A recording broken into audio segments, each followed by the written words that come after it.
Hello, it's good to be with you again for our adult Sunday school lesson. Let me start with my apologies. I had some technical difficulties this past weekend with the internet at my house, and sadly, through Saturday evening and all day Sunday up until the evening, was not able to get that restored until thankfully last night.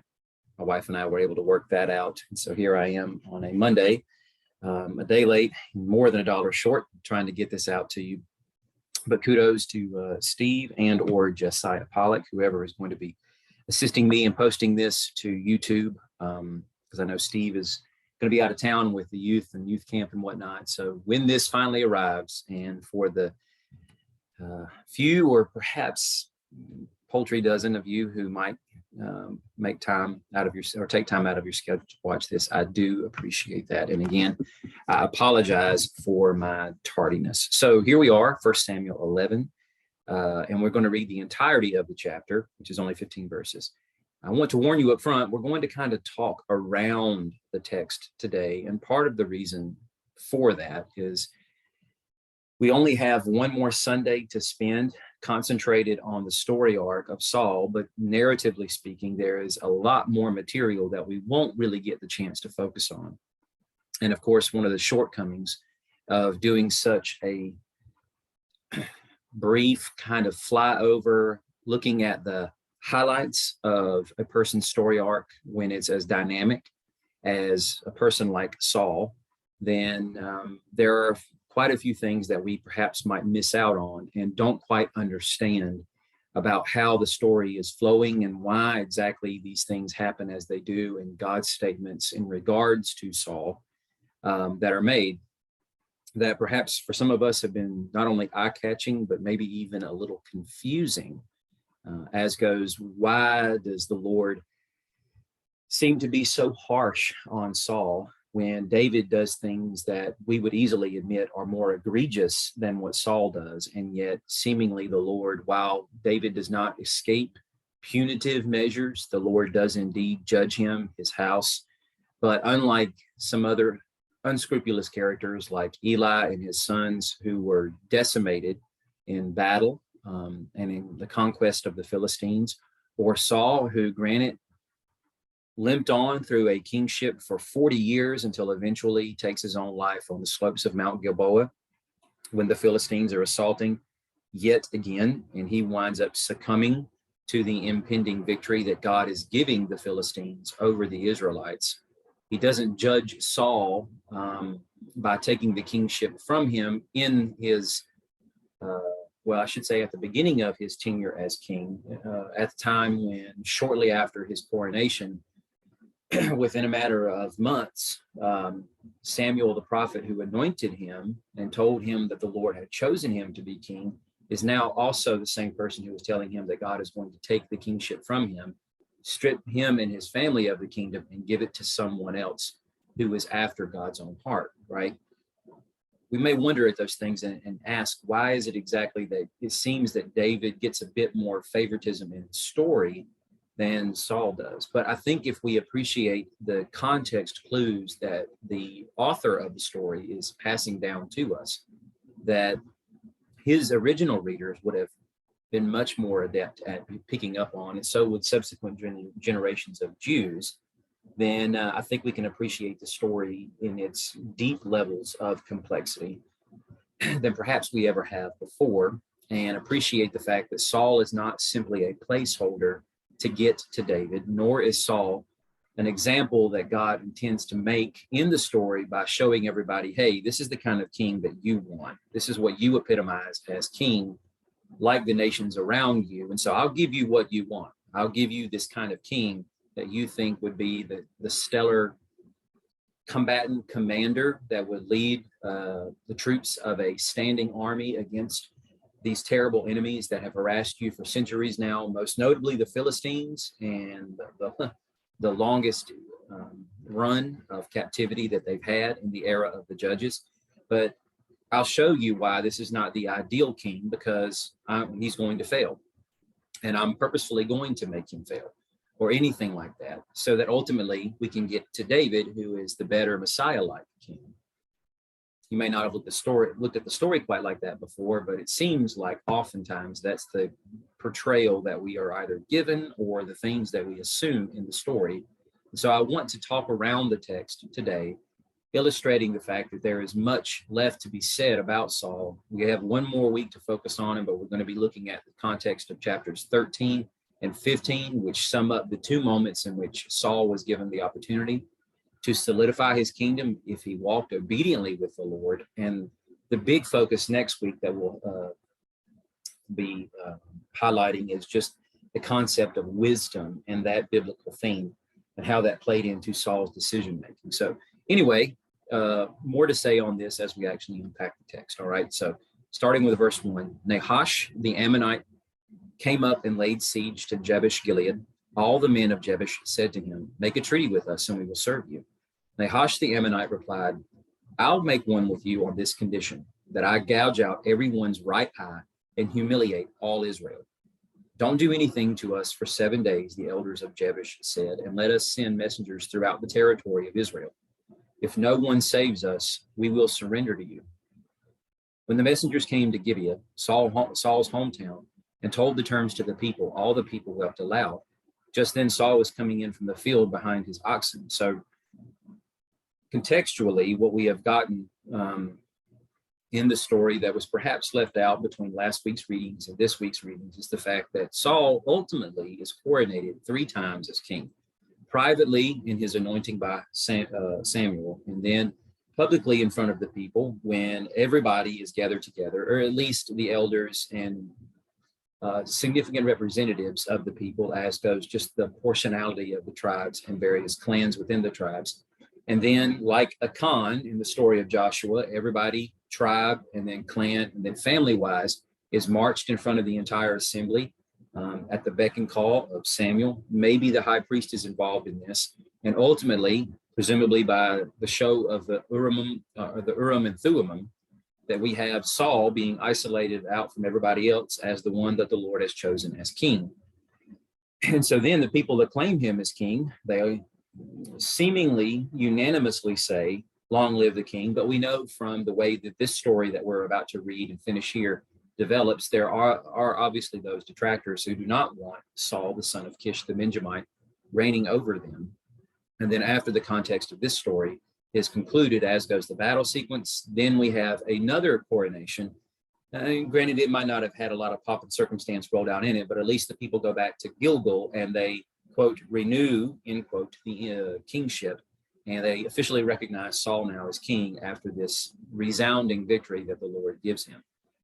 All that to simply say, after the second movement of this coronation, kind of sequence in the public eye of everyone, the first one in the public eye of everyone, then we have Saul kind of just going back to Gibeah, his hometown, and to whatever it was that he did before he was coronated king, before that fateful day, the donkeys go wandering off, and eventually he happens to be drawn into the crosshairs of Samuel as the Lord has orchestrated the events to show Samuel the one who he has chosen as king, right? So anyway, all that to simply say, he has not advanced the idea and agenda of what forging a kingdom is going to look like. And who knows how long this would have limped on until eventually the Lord stirred his heart to start the process of creating the construct of king and kingdom over the people. And of course, inevitably doing the things that Saul warned would happen in 1 Samuel 8. So all that to say, that's why we find him here, actually still out in the field plowing.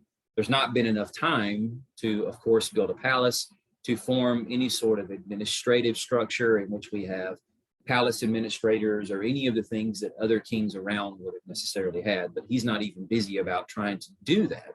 So it's an odd thing, but nonetheless, this is where we find Saul at the moment. So picking up here, what's the matter with the people? Why are they weeping? Saul inquired, and they repeated to him the words of the men from Jabesh. When Saul heard these words, the Spirit of God came powerfully upon him, and his anger burned furiously. Now, these are phrases that it would behoove us to stop and just kind of allow to simmer for a minute. And we're going to point these out and why they are significant here in just a minute, but I would call our attention to them because these are the kinds of phrases that should grab our attention. They might not readily, but we're not too distanced from the narrative sequence that we have in places like Judges, where we have seen this kind of formulaic phrase of Spirit of God rushing or coming suddenly upon someone and doing them with great power, great prowess, whatever. It might have been a little while since we've seen the phrase anger burning furiously or something to that extent. But again, I'll point the significance out of those later. He took a team of oxen, cut them into pieces, and as a warning, he sends them throughout the territory of Israel by messengers who said, this is what will be done to the ox of anyone who doesn't march behind Saul and Samuel.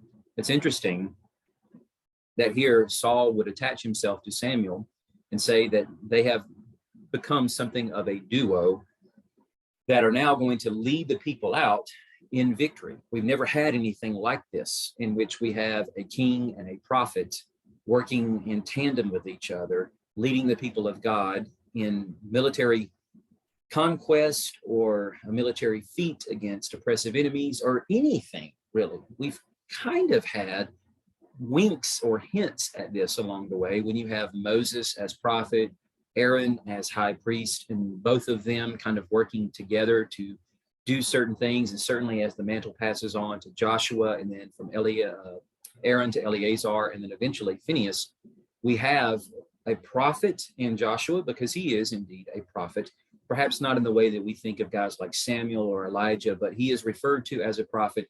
And the first book that is sequenced as part of the prophets in the Tanakh, that being the first book of the Ketuvim, or writing of the former prophets, that is then eventually sequenced into the writing of the major prophets, or the big three, and then the scroll of the minor 12 prophets and so forth.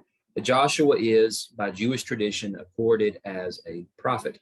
But even though we have a moment where he is kind of working in tandem with a priest, we don't have a dedicated figure of a king, and then, of course, a prophet working together, and priest abstract or kind of isolated away from the sequence working together.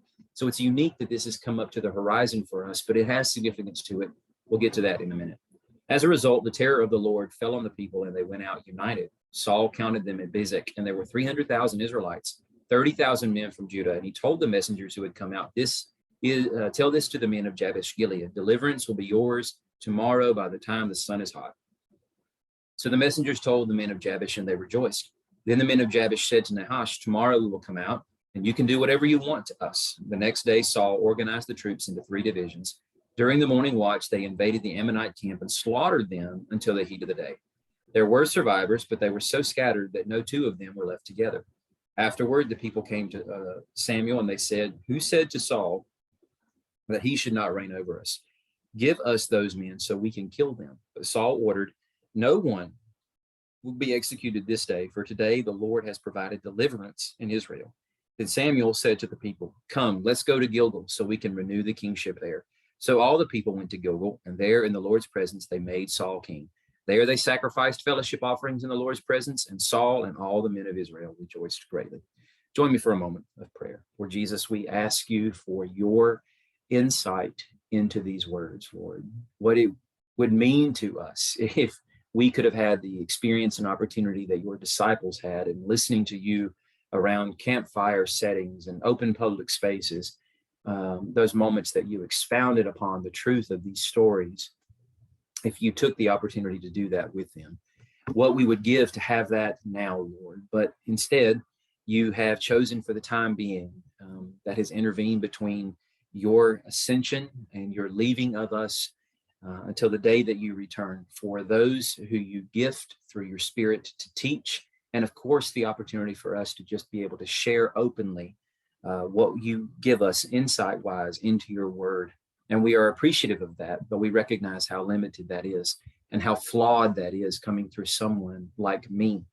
So Father, I pray that in this moment that you would open and illumine our minds through your light, Holy Spirit. Open our eyes to see truth, jump up from these pages that perhaps has been there dormant all along to us, but is now alive, and our eyes awaken to it, Lord. Help us to hear with ears that have been unstopped and prepared to hear truth. And Lord, may we see a challenge that comes to us today that would call us to appreciate what it is that you are opening our eyes to, softening our hearts into, so that we may respond in faith to your glory, Lord. We ask this in your name. Amen.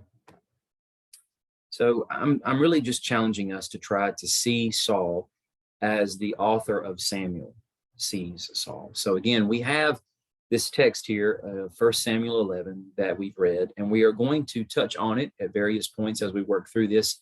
But after we have discussed all of what I'm trying to isolate for us here, then we're going to come back to 1 Samuel 11 and close this out by taking a second look at that text and understand now, hopefully with a deeper appreciation of what the author is setting us up for. Okay, so if we just back up a couple of chapters to chapter 9, verse 16, we have the Lord telling Samuel,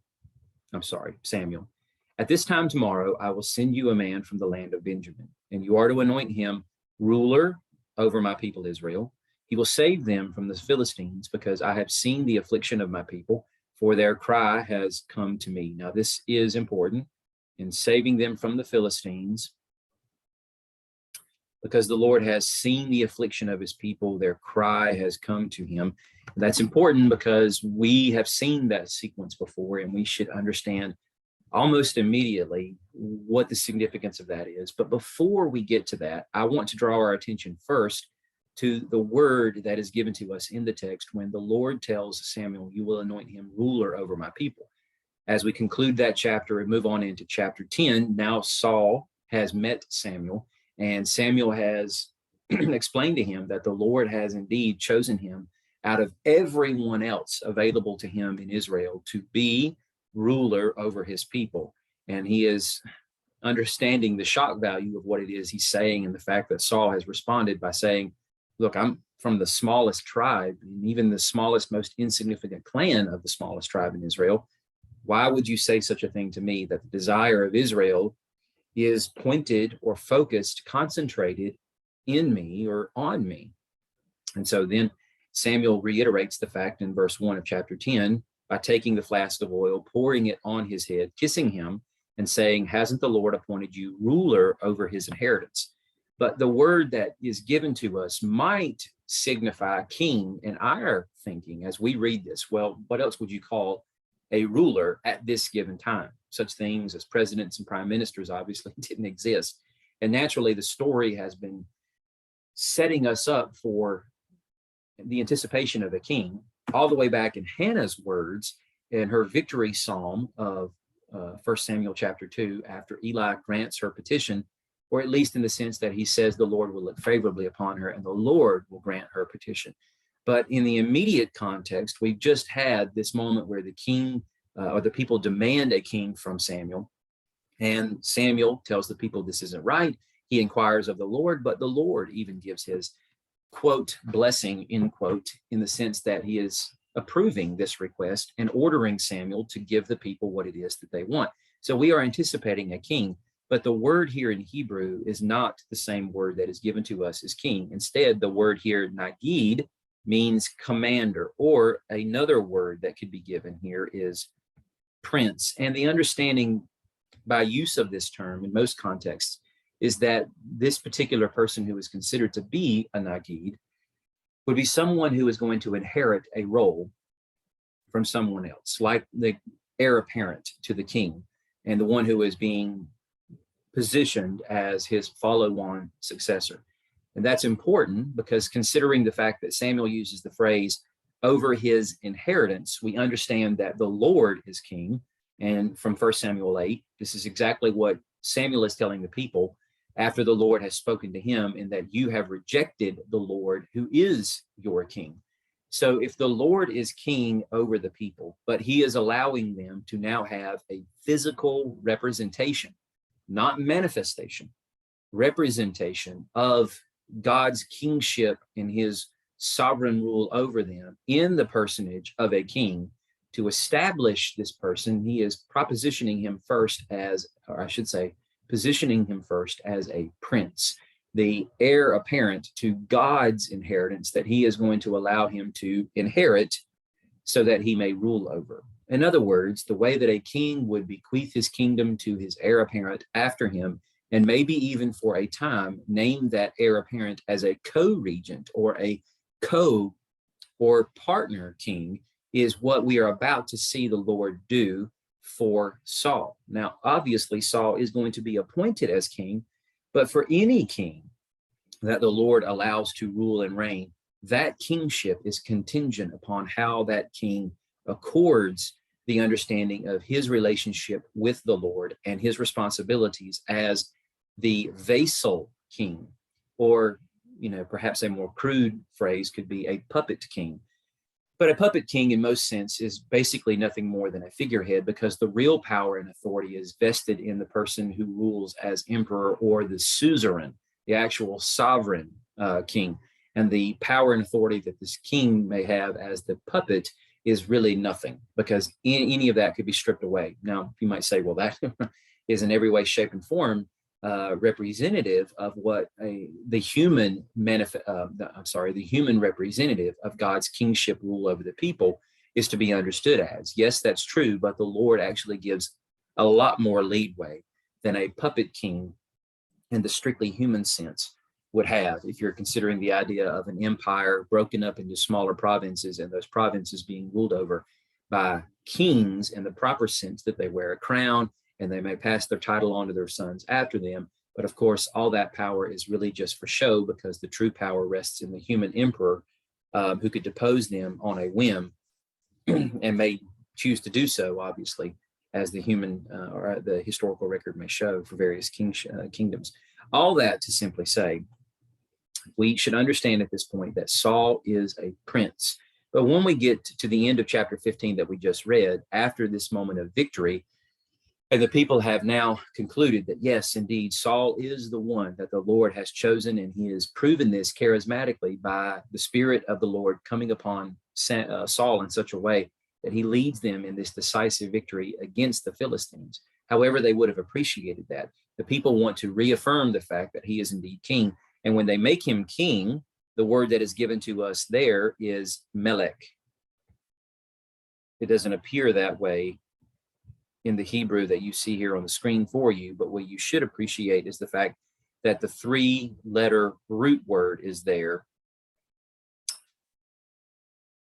with the M, L, and the K, okay? So Melech, the proper title for king, is given to us there. So in the sequence of what we read of 1 Samuel 11, by virtue of the fact that Saul is sensitive to the charismatic power of the Holy Spirit that comes upon him, leads him to then lead the people in decisive victory, he has now been properly installed as king, but kingship is always contingent. The king has to not just perform one particular act of righteous obedience, but continue on in the vein of performing righteous acts of obedience.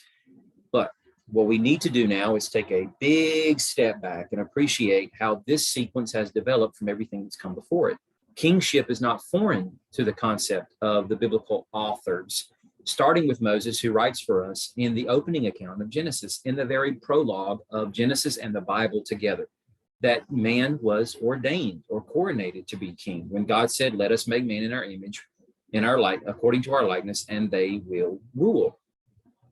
So when we come back to 1 Samuel 9 and 10, and we see that God has appointed a man to rule as king over his inheritance, appreciating the fact that the story that we've read so far has led us up to this moment where now over several centuries, God has been working out the promise that he made to Abram, who becomes Abraham, and that is God would give him this land and resurrect the Eden experiment in the land of Canaan.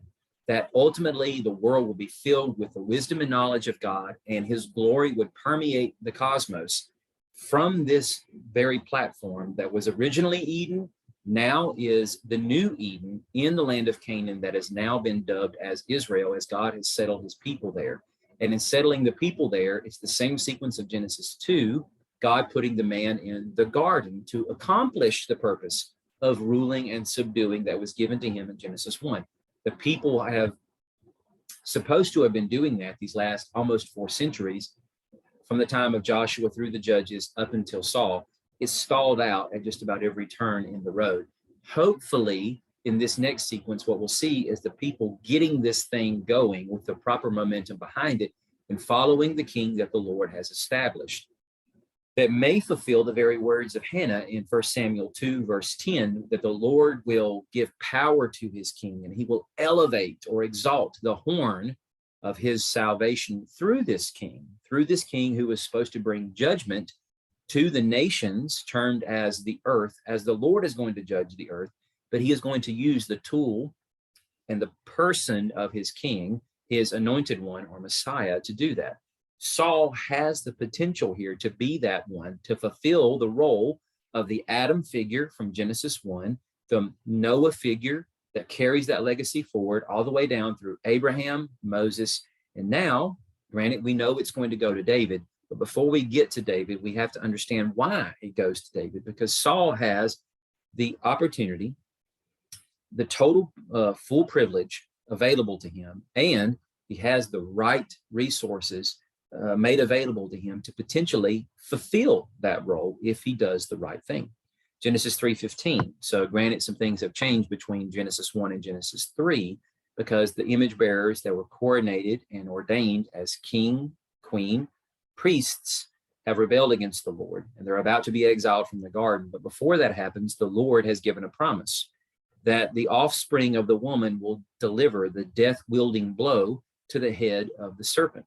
We also have the clear understanding from this that this is going to be an ongoing enmity. It's termed for us here as hostility, but it's enmity in several other translations. The idea of open hostility between two different groups of people that diverge now into the seed of the woman and the seed of the serpent. Now, granted, it's not actual snakes that we're talking about, nor are we talking about semi-divine or angelic offspring, but what we are talking about is the prospect of human figures becoming the very seeds of the serpent, or perpetuating the line of the serpent that is always at war with the seed of the woman. As this story has developed through the lens of Genesis 12 and the opening poem that is given to us, in which over those 7 or 8 lines, as it's broken down in your translation, we have this beautiful promise given to the Lord and given by the Lord to Abram, in which God says that he is going to make him into a great nation, bless him, make his name great, and he'll be a blessing. And God is going to bless everyone who blesses the seed of Abraham, but curse those who curse the seed of Abraham. Following on from the words of Genesis 3, the serpent is the one who was cursed, the man and the woman judged, but the word curse is not used in reference to them, but it is to the serpent. And the seed of the serpent will bear that curse as well. And here we have this word being used again, that those who curse the seed of Abraham are, for all intent and purpose, now becoming the very seed of the serpent, because the seed of the woman has been carried forth through the line of Seth, who was raised up to replace righteous Abel, who was slain by Cain. And from the line of Seth, we eventually converge on Noah, then Shem, then Abram, who becomes Abraham, right? So anyway, moving this forward, we know that Abraham's seed is supposed to be a blessing to all the families of the earth. So understanding this appropriately, Abraham's people are the seed of the woman. Everyone else who becomes the enemies of Abraham's people are, for all intent and purpose, the seed of the serpent. God eventually tells Abraham, as he reiterates this covenant and expands upon the meaning of it a bit more in Genesis 17, that he will make him extremely fruitful, giving him the blessing of Adam, and he will make nations and kings come from you. So all of this to say that as these promises have now moved forward past the era of the judges to the brink of the advent or arrival of the monarchical period, in which kings are now going to rule as physical representatives of God's kingship over Israel as his inheritance, that all of these promises of being a great blessing to all the nations and God making them a great nation and giving them his great name, and that kings would come from Abraham. Granted, there are multiple nations that descend from Abraham, and they all have kings at various points in their history. Israel, for the longest time, in considering all the rest of them. But nonetheless, this is the promise that's now being brought to converge on Saul, that he is the first king to rule over God's inheritance. And so the story has been building toward this to crescendo at this moment. Now, another thing that's baked into this, if we go back to the text that I highlighted up here earlier, that when the Lord says to Samuel, before Samuel says a word to Saul, that through this person that he is going to bring into Samuel's path, the Lord is going to bring about salvation through him, that he is going to save his people from the hand of the Philistines. Why? He's seen the affliction of his people, heard their cry. We find that first given to us in Exodus chapter 3, when the Lord is now meeting Moses in the burning bush, and he is telling him the reason why he is calling upon him, because the Israelites' cry for help has come to him. He has seen the way the Egyptians are oppressing them. So now he is going to send Moses to serve as the deliverer who will bring them out of exile through Exodus into new creation. So if we understand how these phrases are working together in tandem, the people have been in exile in the land of Israel now for centuries in these cyclical patterns that the judges have presided over and through to work to deliver them out of the hands of these oppressors that God sold them to because of their apostasy and rebellious idolatry against God. Now the same thing has happened, and the Lord has allowed the Philistines to oppress them in a very severe way.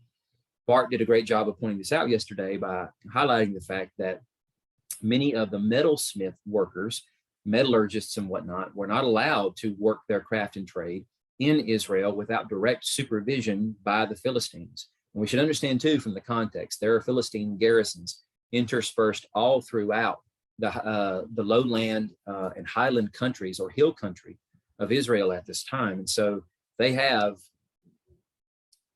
much in the same way, taskmasters were set up over the Israelites while in Egypt to forcefully oppress them and to causing them to do the work that Pharaoh had set up for them to do. Now the Philistines are ensuring that their iron-fisted rule over the Israelites is being exacted in every way that they want it to be, such that they can't even own weapons. That Saul and his son Jonathan are the only ones that will own and use iron weapons out of all of the men who fight alongside Saul, because of the fact the Philistines won't even allow them to have someone to sharpen their plows or their pruning hooks or various other agricultural tools and whatnot. Certainly none of them were allowed to have swords. So such a thing not only would have been confiscated, but it considered contraband that probably would have led to severe punishment, if not death.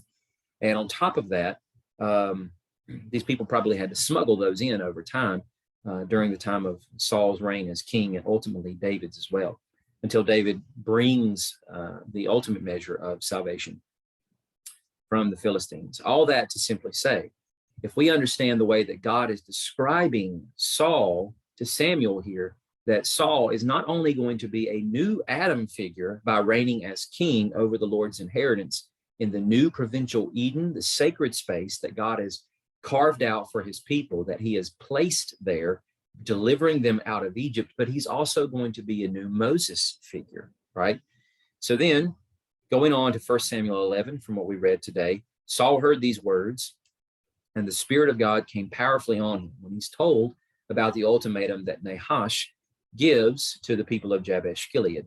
And so we've seen this sequence more recently than some of these other things that we have just mentioned here with respect to the words spoken about Moses and also now spoken about Saul, because in Judges 14, and this is one of many sequences we see of this sort of thing in the book of Judges, we have Samson, and I've chosen him probably as the more preemptive figure in which this is said about, but it's not just him, it's Jephthah and others. But more frequently it's said about Samson that the Spirit of the Lord came powerfully upon him, and he went down to Ashkelon, killed 30 men, stripped them of their clothes, and on, right? So anyway, what we also have here now is the understanding that Saul is being erected as a judge, which is exactly what the people demanded. They wanted a king who would judge them and, of course, to lead them out in battle. So now the reins of judgeship is not going to be passed on from Samuel to his sons as previously thought, but established now in the first king, who will judge them the way that Moses judged the people and others from Othniel all the way down through Samson. And of course, Eli and Samuel had judged the people, right? So he's going to be a new Moses figure in both the delivering aspect and the judging aspect over the people. Remember the fact that in Genesis 22, as God gives the final reiteration to Abraham of what this promise is going to mean in this sequence where he was supposed to sacrifice Isaac, but the Lord spares him. And then he renders this blessing to Abraham. I will indeed bless you, make your offspring as numerous as the stars of the sky and the sand on the seashore. Your offspring will possess the city gates of their enemies. This promise, along with kingship and the role and moniker of being both deliverer and judge over the people, all of these texts have now converged on the person of Saul, and Saul being raised up as a militant commander and leader over the people is going to be led by the Lord and used by the Lord to do this very thing promised to Abraham, possess the city gates of their enemies, who in this sequence in 1 Samuel 11 is Nahash the Ammonite. The same thing was promised to Judah in Genesis 49 when Jacob was blessing his sons, and he tells us there through the words of Moses preserved in the account that ultimately kingship is going to be given to the tribe of Judah. And of course, we know from this that Saul is not a Judite, he is a Benjamite. So that creates a little bit of a conflict there and a tension within the text.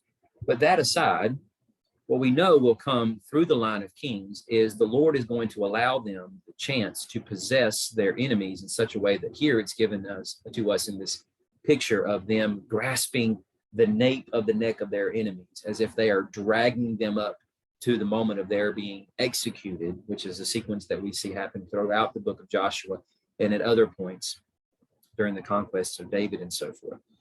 So anyway, this too is a promise that potentially could be fulfilled in Saul. And I say potentially because the Lord does in all sincerity prop Saul up to be king and will establish Saul's kingship if Saul is willfully obedient and follows the Lord by obeying his commands. Now, we might ask the question, well, how then if Saul is from Benjamin? But the promise of kingship is given to the tribe of Judah. And we know David is from Judah. How are we supposed to understand this? That the Lord would have firmly established the kingship in Saul's house or to Saul's house. And he is not from the tribe of Judah if ultimately it's supposed to go to the tribe of Judah. Well, I think an easy answer to that would be that while we don't have that aspect of the story written for us and we never see that sequence played out, what potentially could have happened is what we do see happen in the story of David. David rules over a united Israel, as does his son Solomon.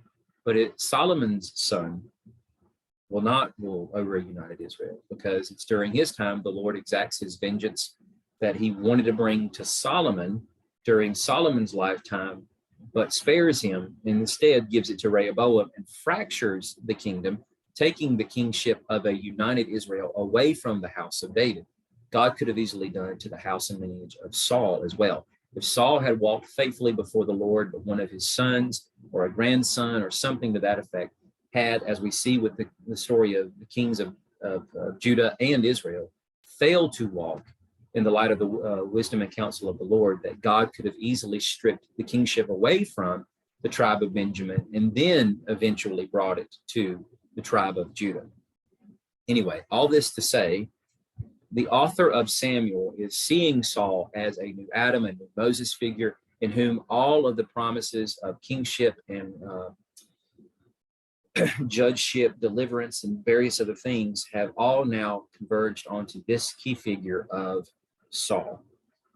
Remember the words that we've highlighted already before of Hannah, and that the Lord will judge the ends of the earth and give power to his king, lift up the horn of his anointed, bring about salvation. This is exactly what God intends to do through the king figure, and the first one is Saul. So for all intent and purpose, this is what God's agenda for Saul is. And we've already seen God tell Samuel this is what he wants to do through Saul in delivering his people from the iron grip of the Philistines, bringing about salvation through deliverance, the same way Moses delivered Israel from Egypt.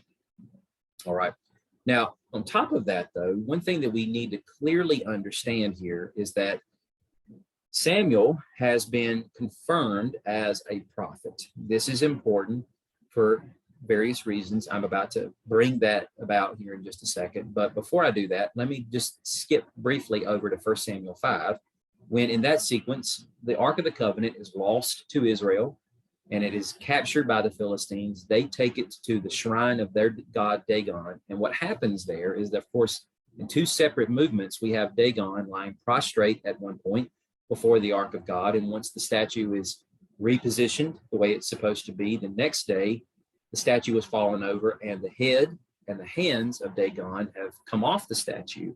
And again, it's showing that Dagon is prostrate before Yahweh, symbolized by the ark itself. This is exactly what God's agenda is, signaled by this action of what he intends to accomplish through this king figure that is on the horizon, about to come several chapters later in first Saul and then eventually David. But Saul is the first potential figure who will do to the Philistines what God has done to their chief deity, Dagon, in bringing about not only the subjugation of the Philistines and inverting the paradigm, where the Philistines are ruling over the Israelites and have subjugated them. Now God is going to subjugate the Philistines and he is going to defeat them. And he shows that by bringing defeat to Dagon, and how the Philistines will bow before Yahweh as Dagon bows before Yahweh. And of course, this also is highlighted perhaps most clearly in the way that David begins to initiate this movement after Saul has been chipping away at it for decades, but more decisively by bringing an end to their most prized champion, Goliath, whom David not only sinks a stone into the skull, but cuts off the head of the giant, as the Lord cut the head off Dagon, right? So I bring that up because this is the way the sequence is progressing for us. God appoints a prophet, Samuel. Then God signals to us a couple of chapters later what he intends to do as the story progresses, in that he is going to bring about deliverance from the Philistines. He is going to decapitate the people, in the sense that both God and champion, I say God in little g sense, their God and champion will be decapitated, and then working out the process of subjugating the Philistines and raising up the Israelites to be the ones who are now the ones are exercising God's sovereignty, and hopefully will bring blessing to the nations if the story progresses in that direction.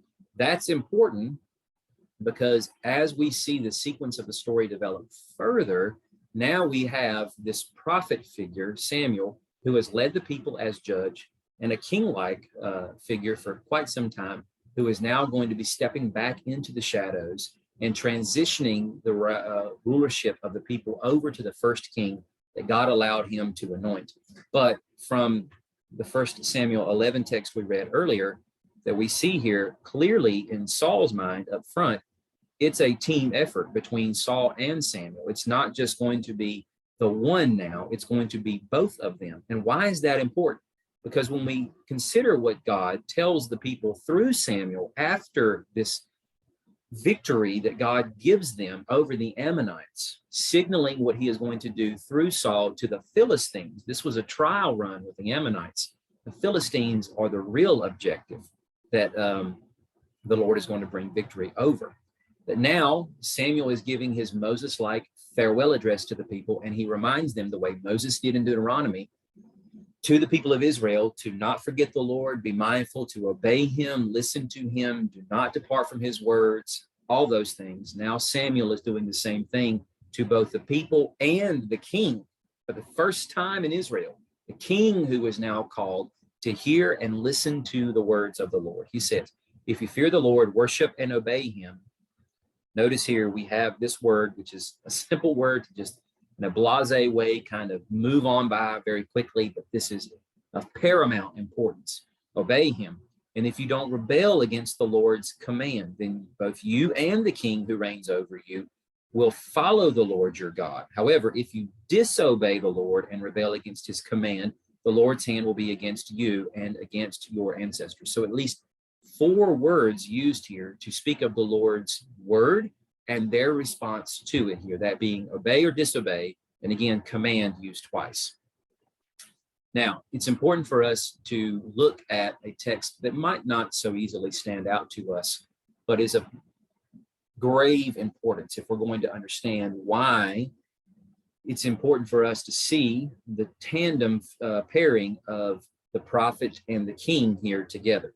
In Deuteronomy 17, we have the allowance given in the law by Moses for a king to someday come to rule over the people. And when he does, the most important thing about his rule is whether or not he is going to be obedient to God's commands that he will come to understand very intimately in the requirement that's given to him to copy the words of Moses, and to do that in the presence of the Levites, who are charged with the preservation of this word, right? Then in Deuteronomy 18, we have the mention of the role or office of prophet for the kingdom. Moses begins to tell the people, the Lord your God will raise up for you a prophet like me from among your own brothers. Let me stop here for a second.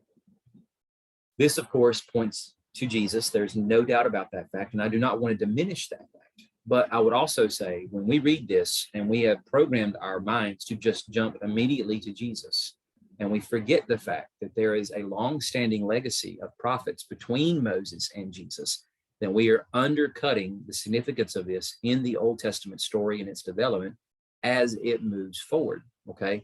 It's important for us to understand and see that this creates a sequence of prophets that ultimately arrives at, climaxes in as it converges on Jesus as the ultimate fulfillment of this.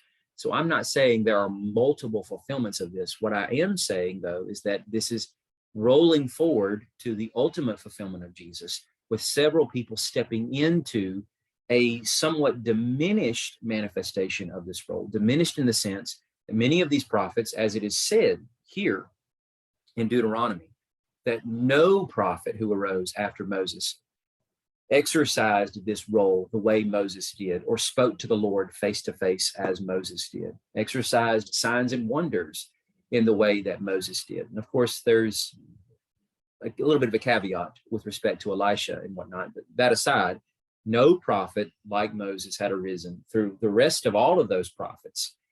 And of course, we can appreciate that that would encompass everybody in between the time that the person who wrote that statement in Deuteronomy says that until we get to Jesus. So yes, he is the ultimate fulfillment of this. But I bring this about because Samuel is also a person who steps into this role of the prophet that Moses spoke of. He promises it will come from his own brothers. You must listen to him. This is what you requested from the Lord your God when you were there at Horeb, and the Lord was speaking directly to you. But you said, let us not continue to hear the voice of the Lord our God, or see this great fire any longer, so that we will not die. The Lord said to me, they have spoken well, and I will raise up for them a prophet like you from among their brothers. I will put my words into his mouth, and he will tell them everything I command him. And I will hold accountable whoever does not listen to my words that he speaks in my name. To sum this up, the role of the prophet then is to speak God's words. Everyone has to listen to what the prophet says, because these words come directly from the very mouth of God. If they choose not to listen to those, they will suffer the punitive consequences that God will bring upon them. This includes the king as well.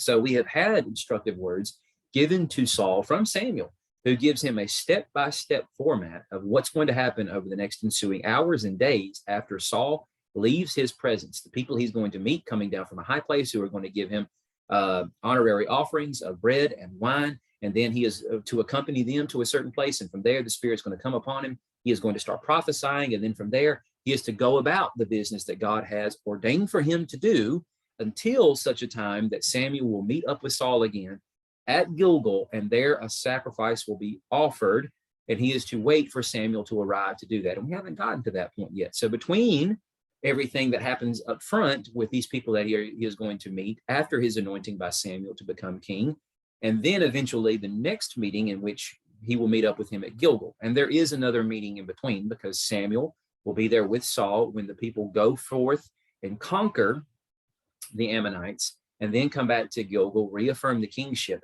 There's still this other meeting that's supposed to happen on the horizon at Gilgal, and a sacrifice there to be offered. Everything that happens in the interlude is explained very succinctly to Saul, and then left somewhat open-ended with the understanding that the Lord will guide you to what to do. But up front, you need to obey. Saul could have simply went back to his house. As Samuel assured him, the donkeys he was on a mission to look for have been found and are now back at his home. The very thing that he set out to accomplish has been fulfilled. What else need he do? He could have treated Samuel, who he'd never met, as kind of a crazy old kook. He's talking about me ruling as and reigning as king. I don't really care to be king. And so just go home and go back to his normal life and disobey the Lord. But he doesn't. And because he doesn't, the Lord begins to bless Saul. And the next moment for him to prove himself, as the Lord comes upon him and he leads the charge in bringing together a coalition of people to fight against the Ammonites, God blesses because he is obedient. So the point is, the prophet has a very specific role of speaking the Lord's words, and he is to, and everybody is to obey, especially the king. He is not exempt from that. But when we get to a place like 1 Samuel 15, which I'm just going to steal a little thunder from now, though we'll cover it in greater detail next week, we'll eventually hear Saul say the words to Samuel, I have sinned, I've transgressed the Lord's command and your words, because I was afraid of the people and I obeyed them, which harkens directly back to Genesis 3:17, in which the Lord, speaking to Adam, says that you listened to your wife and ate from the tree that I commanded you, do not eat from it. So Adam had the chance to listen to the Lord's words, but instead he listened to the words of his wife, and by virtue of that he sinned. Saul has the chance to listen to Samuel's words, and he initially obeys, but of course there will be subsequent moments after that in which he is given the ultimatum every time to listen to the words of the Lord through his prophet or to follow something else. And in this case, in 1 Samuel 15, Saul openly declares, I did not obey you. Instead, I obey the words of other people. And for this reason, kingship will be stripped from him. We've seen this sequence already before, and the fact that death was what was immediately delved out. Let me caveat that with not that they died immediately in that sense, but death was what was pronounced immediately in the context as the fate that would arrive to these people who were dastardly and did not listen. First, in 1 Samuel 2, with the sons of Eli, they did not listen to their father, even though he was something of a wicked character. Yet what God was, I should say, what Eli was saying was truthful nonetheless. His son should not have been doing what they were doing. And he was telling them that they should relent of that activity, stop doing that. But instead, they chose not to listen, and they walked right into their own demise, which was death. And then eventually, in 1 Samuel 8, we have the people demanding a king. And after Samuel lays out exactly what's going to happen if they have a king put over them, and he is essentially going to become a new Pharaoh, basically, they refuse to listen to the Lord's prophet. And ultimately, the words that he spoke are carried out, right? And it's funny, too, because the Lord will even turn to Samuel and he'll tell them, hey, I'm telling you, listen to my words by listening to the people. In other words, listen to my word by listening to what the people have demanded. Give them that. He tells him twice to listen to them. I'm sorry, he tells them 3 times to listen to them and give them what it is that they want. So all of this to simply say, listening to the Lord is vastly important, and that is supposed to come through the conduit of the prophet. Now, I know I've talked a lot about text outside of 1 Samuel 11, but remember what we're trying to do here is see Saul as the author of Samuel sees him. To sum it up to this point, he has been positioned as a new Adam and a new Moses figure who is to bring about deliverance and salvation for the people like Moses did, and to rule over them like a new Adam figure. However, when you go back to the story of Adam in the Genesis prologue with the events that happens in chapters 1 and 2, what do you know is on the horizon in the story as Genesis 3 comes about? And we actually have a very clear linkage to that very thing here in the way that this text opens for us in 1 Samuel 11, because the name of the king of the Ammonites, who is laying siege to Jabesh Gilead on the eastern side of the Jordan in the territory of Gad and Reuben and Manasseh or whatnot, his name is Nahash, which comes from the same exact root word in Hebrew that is given to us as the Hebrew word the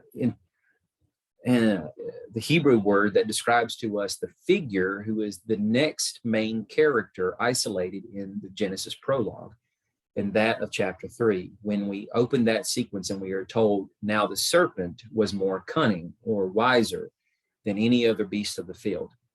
The word serpent in Hebrew that is given to us is nakash, one simple letter difference, and that is a C right after the first A, between the A and the H. So Nahash and Nakash, virtually the same words, What we have is a new serpent figure entering into the mix here of the story in 1 Samuel 11. Now, while that normally would be a signal to us that potentially bad things are going to happen in what is about to immediately ensue in this chapter, that doesn't quite play out in 1 Samuel 11. In fact, what we have is the new Adam figure who is facing down the enemy of God's people, as much as the serpent in Genesis 3 is the enemy of God's people. But the serpent in Genesis 3 is successful in beguiling God's people, and in leading them to rebel against God, they suffer the consequences. This Nahash figure could potentially do the same thing, but instead, the Adam figure in Saul rises to the occasion. He eats from the right tree, he is obedient, and by virtue of that, God blesses. But very shortly after that, when we have a very high note here of not only victory and even mercy being exercised by this new Adam and Moses-like figure, in which we have people who demand the death of those detractors who said, we don't want Saul reigning over us. And instead of Saul saying, yes, bring them here. We do not need those people who will sow seeds of discord in the kingdom, trying to detract from my position that God has given me as king. So execute them all for being rebels against the Lord's will. Instead, he chooses to exercise benevolence and mercy. And he says, no, today we will all celebrate together through fellowship, or shalem, peace offerings, united together as a people, dining with our Lord in this victory celebration as equals. And no one will suffer wrath today because God has done this. Then in 1 Samuel 12, Samuel leads the people into recognizing that now God has transitioned leadership over to the king, but they have a huge responsibility, resurrecting the very edict of Moses, and that is, do not forget the Lord your God, listen to his words, obey him. And now it's not just you, but it's the king too.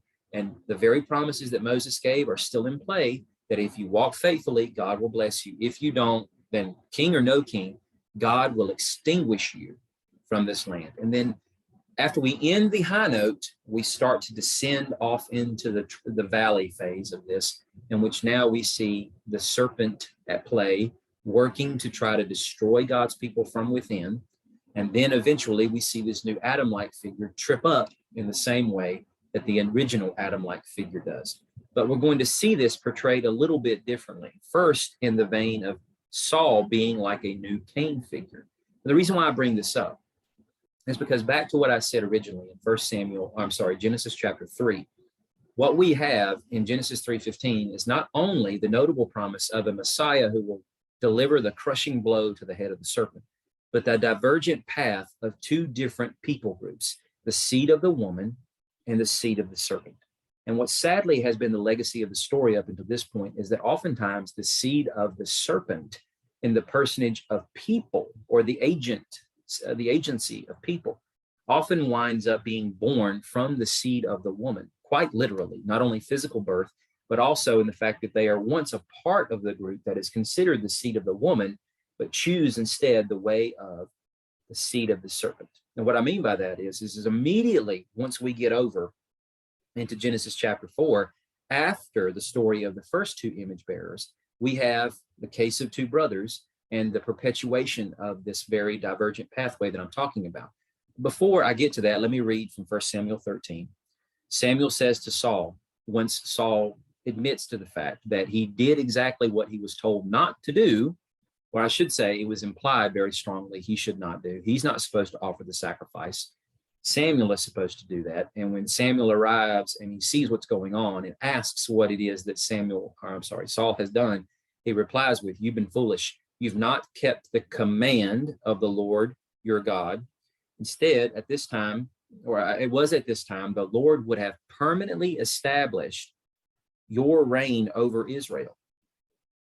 It's odd considering the promise given to the tribe of Judah in Genesis 49, but the Lord is speaking sincerely here and saying that he intended in every way to establish the kingship in your family as a dynasty of kings after you, if you would have walked faithfully, but you didn't. You instead rebelled against the Lord's command, as much as Adam rebelled against the Lord's command.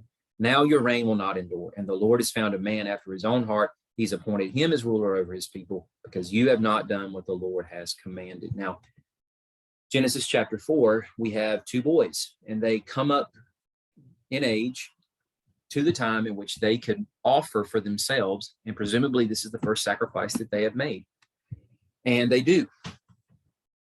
The Lord shows favoritism to Abel's offering because it's the right offering made with the right heart attitude, the right understanding of what the Lord required, whereas Cain offers differently. And because of that, the Lord rejects Cain's offering. But when he rejects Cain's offering, there's an attitude that is given on the part of Cain in response to this, in which the Lord calls us out, asking, why are you so furious? Why do you look so despondent? But he gives him the chance to make up for this, to redeem the mistake. If you do what is right, won't you be accepted? So with that, we have the chance for Cain to rectify the mistake, but what does he intend to do afterwards? Instead, he acts out of lust in the sense that he is upset at the fact he's been rejected, and prideful anger in which he wants to now rule over his brother, and he's going to do that by putting him to death. And he lures his brother out to the field with the nefarious intent of desiring to take his life from him. Now, you might ask, well, how does that play into the story of Saul? Well, let's see, because after the proclamation is given by Samuel to Saul that the Lord is going to take the kingship from him, and that he has found the replacement already that he is going to raise up in the place of Saul, then what we will eventually start to see almost immediately is who that person is that God intends to raise up to replace Saul, and then how Saul is going to respond to that. At this moment, if we had never read the story of Scripture before, and we had no clue how Saul was going to respond, then we are waiting on bated breath to see, will he repent?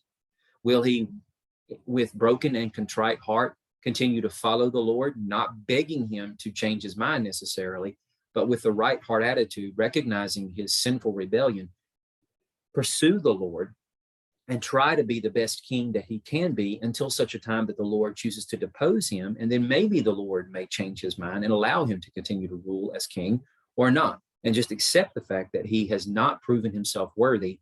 And by virtue of that, the Lord has rendered proper judgment, and he is going to accept that, much in the same way that Jonathan accepts the fact that he's never going to be king someday, once he sees that the Lord's favor is with David, and that indeed the Lord has not only chosen wisely, but has for some reason, by his sovereign purpose of election, chosen David, and that Jonathan, in spite of the fact that he has a desire to want to follow the Lord seemingly and do the right and the wise thing, that the kingship will ultimately elude him, but he is fine with that plan. Anyway, when we go to 1 Samuel 14, what we have here is the story in which Jonathan picks a fight with the Philistines, and then we have an immediate battle sequence that ensues right after that, after the awareness is raised all throughout Israel that Jonathan has attacked the Philistines. The Philistines are obviously going to be looking for blood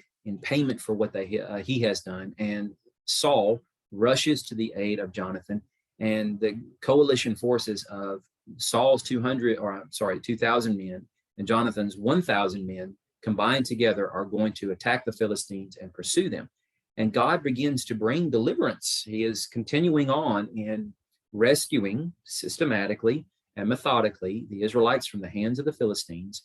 But Saul, like Jephthah, makes a rather stupid decision in proclaiming a brash oath. Like Jephthah did, I will offer the first thing that comes out of the door of my house to me once I return home, if you make me victorious in battle, O Lord. That Saul says, if anyone eats anything before the setting of the sun, he will die. Well, by the end of the story, it's clearly delineated that Jonathan had eaten some honey, and Saul steps up to declare, may God punish me. In other words, he takes an oath. May God punish me and do so severely if you do not die, Jonathan. Now, it's odd that he would say such a thing. You know, we have no inclination on the part of Saul that Jonathan is the heir apparent at this point. That doesn't come till a little later. But nonetheless, while he has several sons, he is willing to put one of them and a notable combatant commander to death.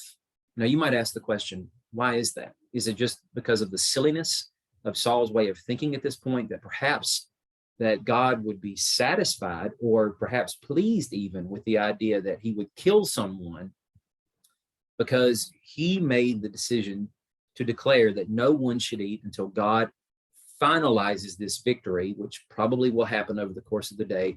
And until sunset, everybody needs to be singular-mindedly focused on the goal of destroying the Philistines as much as we can. If anybody stops to partake in food and just simply indulge in satisfying one of their most basal human needs, and that is food, instead of thinking about God's mission in destroying the Philistines, then may he die, even if it's by my own hand. It could be that. Or it could also be that part of Saul's paranoia now is starting to be imprinted upon Jonathan, that perhaps Saul thinks that Jonathan is this righteous one that is patterned after the Lord's own heart, that he is going to raise up to supplant him and be the one that will take his kingdom from him. And if that is the case, either way, what we see here is that somehow Jonathan is a threat and Saul wants to extinguish him by taking his life from him. Much in the same way that for whatever perverted reason, Cain senses that Abel is a threat. And in order for Cain to have what he wants, Abel has to be killed. Then we move on a few chapters later and we see that as David has entered into the mix, Saul's sense of paranoia is not only pointed at Jonathan to an extent, but even more so toward David. And now he wants to kill David. And he even orders his son to do this. And at first, what winds up happening, though, that happens in 1 Samuel 19, in which he orders his son Jonathan to kill him. But once Jonathan doesn't do that, and Jonathan tries to reason with him, Saul becomes angry with Jonathan and shouts to him, "You son of a perverse and rebellious woman, don't I know that you are siding with Jesse's son to your own shame and to the disgrace of your mother? Every day Jesse's son lives on earth. You and your kingship are not secure. Now send for him, bring him to me so that he must die." Excuse me. So now he has pointed this anger that Cain had toward his brother Abel toward another kinsman, that being David, that he wants to kill, again, because David is an existential threat. In 1 Samuel 18, what we have here is that Saul becomes even more afraid of David, and as a result, Saul becomes David's enemy from then on. Now, why is this significant? Because we are told in Genesis 22 that indeed the seed of the woman through Abraham will possess the gates of their enemies. We know now, in the way the story is developing, from the proclamation in 1 Samuel 13, that the kingship will be removed from Saul and given to another after the Lord's own heart, that person is ultimately going to be David, and David is going to carry forward the promise of Genesis 3:15 as the seed of the woman. Saul has the choice here that he can continue to be the seed of the woman, as he has been postured to be, in becoming the king over the Lord's inheritance. When he was following the Lord willfully and walking in obedience for the short time that he did, he has the chance here to continue on being a part of the seed of the woman by submitting himself to the Lord's edict that kingship will leave him and eventually go to someone else. But instead, he chooses to posture himself as the enemy to the seed of the woman, which inadvertently makes him the seed of the serpent. Just as Cain has the chance to do the right thing in Genesis 4, by submitting to the Lord's proclamation that he must offer the same way and in the same manner, at least with the right heart attitude, that Abel does in order for him to be accepted. He has the chance to rectify the mistake. He does not. He responds by positioning himself as an enemy against the seed of the woman by becoming the seed of the serpent and murderously executing the seed of the woman. That's what Saul seeks to do now, is execute the seed of the woman. Now, you may ask how this in any way, shape, or form relates to 1 Samuel 11. I'm going to get to that here in a minute after we go through looking at one more picture of Saul as not only a Cain, but an Esau-like figure as well. But before we get to that, in 1 Samuel 19, Saul ordered his son Jonathan and all his servants to kill David. But Saul's son Jonathan liked David very much, and he said to him, "My father Saul intends to kill you, so be on your guard in the morning and hide in a secret place and stay there. I'll go out, stand beside my father in the field where you are and talk to him about you. When I see what he says, I'll tell you." And it's interesting that all of this transpires in a field, because that's exactly where Cain killed Abel. He lured him out into the field to kill him. And what we are kind of waiting on bated breath to see here, presuming we know nothing of what happens in the context afterwards, because we have to treat the text like we've never been exposed to the story before to understand what the author's intent is. We have Jonathan, who seems to favor David very much, but when Saul makes it clear that he intends for Jonathan to succeed him and that the kingdom needs to be established in Jonathan's hands after him, that perhaps the enemy, that being Satan, could be working in the mind and heart of Jonathan to realize, David's not only a threat to my father Saul, who was a little crazy, but he's also a threat to me. If I'm going to rule as king, then David has to go. So perhaps Jonathan seeks to lure David out into the field to kill him as well. He brings his father Saul out there, and he could have easily betrayed David, who trusts Jonathan at this point. David in no way, shape, or form trusts Saul, but he trusts Jonathan with his life. Jonathan could have betrayed him and served David up as the easy prey and potentially tried to kill him, both he and his father, but he doesn't do that. Instead, he makes it very clear to David what Saul's intentions are, whereas at first Jonathan wasn't quite so sure of David's assessment of his father's nefarious plan to kill him. But now that he has heard it with his own ears, and he has heard it not only once but twice from his father, he knows quite clearly Saul wants to kill him. So now, having lured him out to the field, Saul doesn't get the chance to be a king and kill his brother, in that David's his kinsman. Neither does Jonathan seek the opportunity to do that, but delivers him up instead to escape the situation. So all that to say, if we're following the sequence, let me try to get my whiteboard up here, and maybe I can just draw this out and maybe make this a little clearer. We have the person of Saul, who is an Adam, but as Adam's seed, Cain, progresses in the story to, instead of becoming seed of the woman, he instead chooses to become seed of the serpent, going in this direction, that now Saul had the chance to be an Adam and go in the right direction, continuing being the seed of the woman, but he opts instead to be like Cain and go the seed of the serpent. And who else in the sequence of storyline after Cain becomes seed of the serpent, but also, now if I said this wrong back here, Cain becoming seed of the serpent, I meant to say seed of the serpent. If I said seed of the woman, I'm sorry about that. I know I did that yesterday when I was teaching my Sunday school class. The times my tongue gets a little twisted. Esau is another figure who winds up doing the very same thing. We have later on in Saul's story, in 1 Samuel 22, the king ordered the guards standing by him to turn and kill the priests of the Lord because they sided with David, for they knew that he was fleeing, but they didn't tell him. But the king's servants would not lift a hand to execute the priests of the Lord.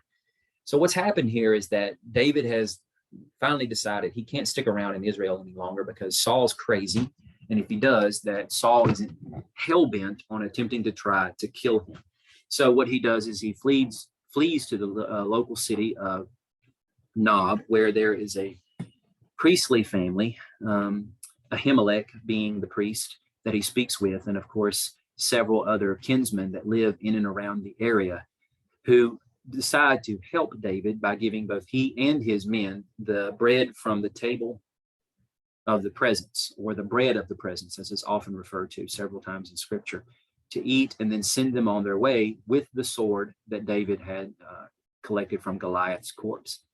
All that to say that once the words reach Saul, Saul comes out with a contingent of soldiers, and he wants to execute this family of priests.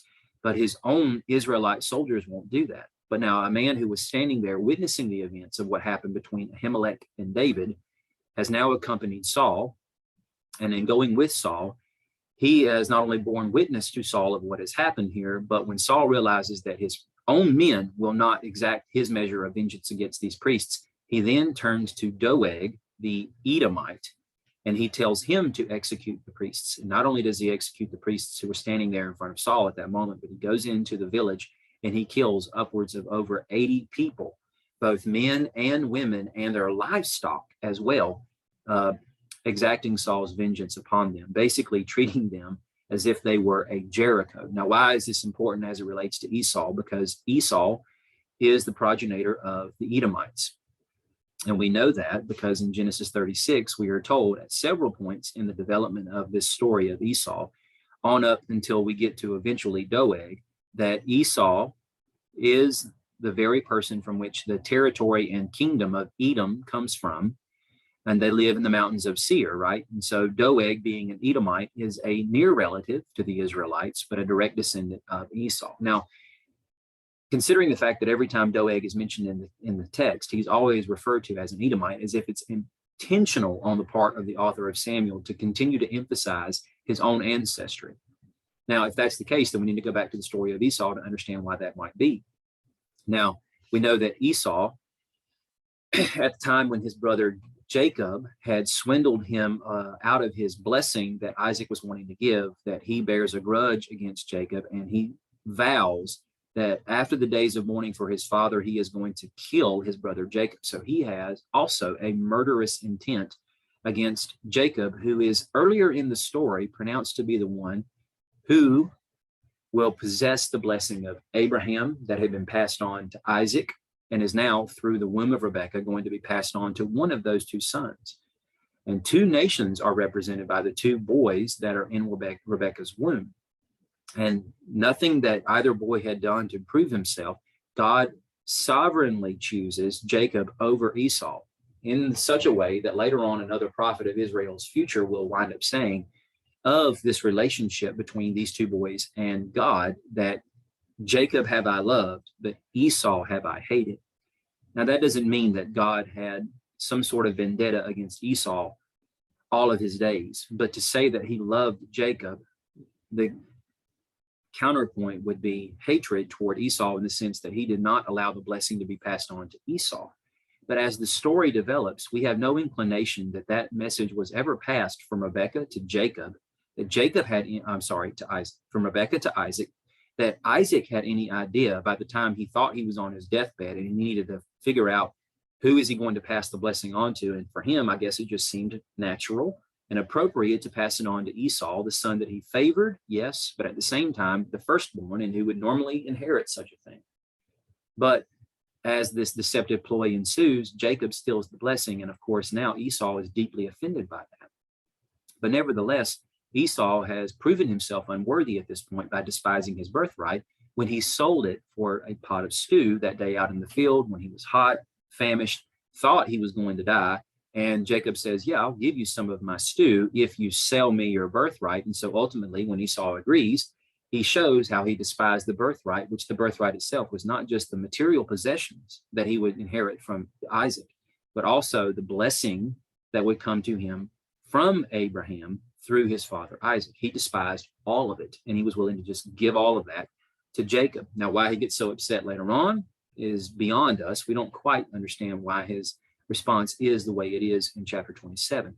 But the point I make in moving this along a little faster is that eventually there is that moment of reunion between these two brothers, and Esau, coming out with a heavily armed force of hundreds of men, could easily have decimated and annihilated the camp and household of Jacob, who Jacob at this point has been firmly declared as the seed of the woman carrying the promise forward, and the blessing of Abraham could have been annihilated, and Esau could have served as the seed of the serpent at that point, but he chooses not to. He chooses to forgive and to reconcile with his brother, embracing him in the posture of forgiveness as Esau's story arc comes to its conclusion. We hear no more of the actual man Esau after that moment. But what does wind up happening at a future moment in the storyline is that after Jacob's people are held captive in Egypt for quite some time, and then God delivers them out of the bondage of Egypt, and they are traveling through the wilderness at the end of 40 years of exile. Now they're about to cross through the territory of Edom, Esau's people, to eventually converge on Canaan to inherit the land that they have been promised, as Esau has already inherited the land that Moses says in the early chapters of Deuteronomy, God has sovereignly promised and bequeathed to Esau and his descendants in the land of Edom, centered around Mount Seir, right? But instead of the Edomites responding to Moses's emissaries who come to them saying, we need to cross over your land. We don't really want to eat any of your food or drink your water, but if there is an urgent need and we need it, then we will handsomely compensate you for that. That not only do they respond negatively and say no, but they even send out an armed contingent to go to the people of Israel at the border to make sure that they do not infringe upon Edom's territory And if they do, then they will respond violently with lethal force. So now it seems like the blood feud between Esau and Jacob has been resurrected and reignited in a manner of speaking. So why is that important? Because now we see Saul pairing up with Doeg, the descendant of Esau, to exact this murderous vengeance that Esau's people wanted to exact against the Israelites wandering in the wilderness, and were willing to if given just the slightest reason to do so, as demonstrated by the contingency of the forces they bring out to the border to make sure they understand very clearly, this is what will happen to you if you set foot on our land or eat any of our food or drink our water. The Doeg, the descendant of Esau, is bringing about this murderous Cain-like, Esau-like rage against the seed of the woman. And he, along with Saul, are positioning themselves as seeds of the serpent. And another little link here that's interesting too is the way that Saul's story ends. Because on the day that Esau went to go and entreat himself of Jacob's stew, what is said of him is that after he ate, he simply drank, got up, and then he went on his way. And it's interesting how Saul's story ends, because the day before his death on the slopes of Mount Gilboa, he goes to the witch at Endor, and after he speaks with the dead prophet Samuel, and he realizes his fate has been sealed, the next day he and his sons will all be dead. The witch makes him a meal and he serves it to him. And then after that, we have almost the exact same words verbatim, that Saul and his servants, they ate, and then afterward they got up and then they went away. He's acting as if he's another Esau who has been despised and rejected by the Lord. Now you might ask, well, all of this is well and fine. It's great information, but what does this have to do with 1 Samuel 11? Well, I'm glad you asked. And to that, I would simply say, 1 Samuel 11 is a very high note for Saul. We see him postured again as a new Adam, Moses-like figure who is at the peak of his story, because it only goes downhill after this.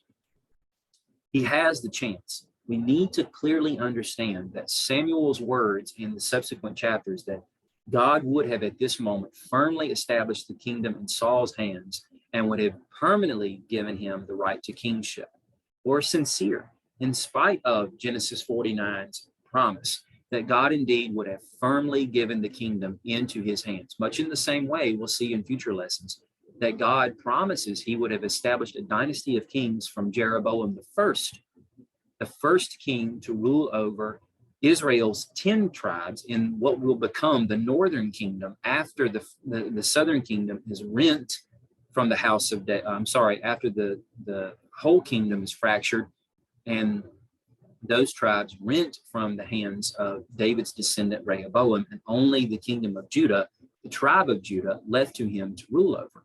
That he would have given him a permanent dynasty of kings if Jeroboam would have simply walked faithfully before the Lord in the wisdom and light of his counsel. But Jeroboam doesn't do that. So God speaks earnestly and sincerely, honestly, with the intent to do these very things. But ultimately what winds up happening is that the character chooses to act like another person that we've already seen in the story before, mimicking that very same sort of attitude and mindset that leads them to rebel against the Lord tragically. And so what we're about to see is Saul converge on that very same pathway and posturing himself sadly as seed of the serpent rather than the woman. And you're like, well, that's great and fine, but why is that important to see in 1 Samuel 11? Because 1 Samuel 11 was the moment in which the new Adam has been planted in the garden and has been coronated as king to bring about subduing of the earth for the sake of filling it with the wisdom and glory of God. Will Saul do this? No, he does not. Instead, he will become a new Cain, a new Esau, and the seed of the serpent will have won again, in the sense that he causes the Adam figure to trip, terribly so. But God is not done, and God will ultimately, as Hannah said, he will exalt the horn of his anointed, and he will give power to his king. And it was initially to this king, and if it will not remain with him, who will it go to and why? So all that to simply say, one final point to speak to the idea of a more traditional Sunday school type of lesson from this. And that is simply the legacy of Scripture has been that from the seed of the woman is often born the seed of the serpent. And we, of course, know that at one point in time, we were seeds of the serpent. But thankfully, the Lord has blessed us to allow us to become seeds of the woman, bringing us into his new covenant family. But we can at times certainly act and behave like seeds of the serpent. And it's important for us to understand that these very mindsets that we see being displayed by people like Saul are the very things that posture us as seeds of the serpent. That doesn't mean that we can lose our salvation or anything like that. I certainly don't mean to hint at such a thing. But what I do mean is that our attitude can be a fleshly one rather than a spiritual one. Spiritual in the sense that it's the Holy Spirit working through us to bring about this beautiful concept and design of being new creation.